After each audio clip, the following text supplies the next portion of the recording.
بسم الله الرحمن الرحيم إنا لله وإنا إليه راجعون سيدا أدوكتهين قلبتها هالكان وحاكا دعي فعل أرقاقحيسو وآدو فولحون ولغو قادي قبل كبنادر مدحديسي قدومياشا دقموينكا قبل كبنادر إيو أغاسيمياشا قبل كبنادر وشيريا لغو قادي ficilka argagixiso wuxuu geystay dhaawac iyo dhimasho ilaa hadda inta aanu ognahay waxaa dhintay 6 qof oo ay ku jiraan 2 gudoomiye degmo iyo 2 agaasime sidoo kalena waxaa ku dhaawacmay gudoomiyaha gobolka Banaadir ahna duqa magaalada Muqdisho oo dhaawiciisu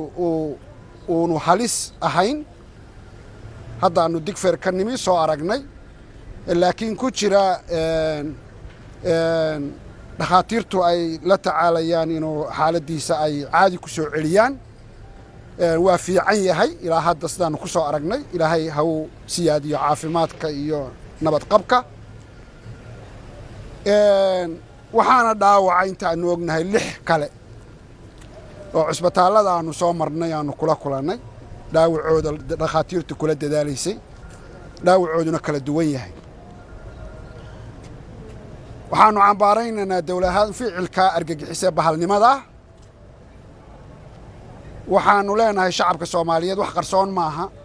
in dadka iyo dawladda Soomaaliyeed ay dagaal kula jiraan argagixiso isu soo urursatay qaarkoodna gudaha laga duufsaday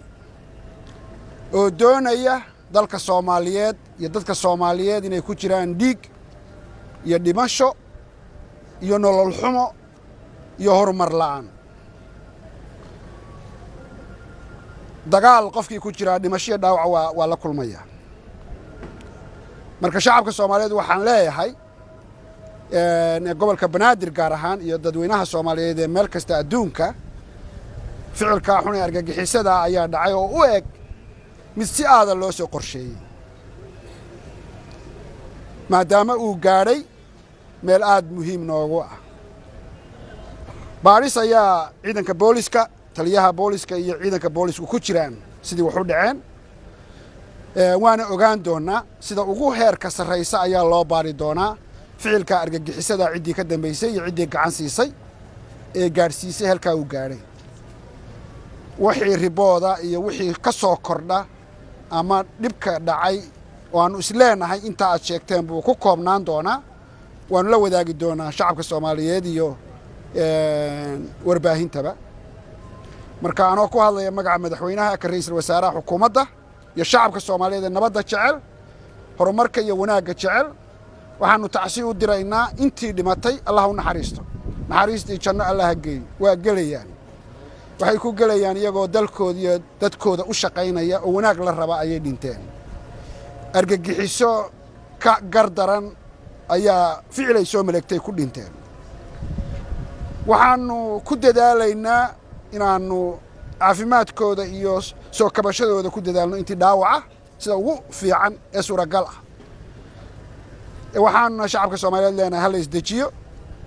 dagaalka argagixisada aynu kula jirnaa wax adoo la og yahay weeye intii aynu dalkeena ka ciribtiraynana waa la dhimanaya wadamo badan oo ina ka xuma ayaa maanta laga ciribtiray oo nabad ku nool shacabka Soomaaliyeedna maanta waa u diyaarsan yahay dawladoodu inay gacan bira ku qabtaan kooxaha argagixisada baaris ayaa socota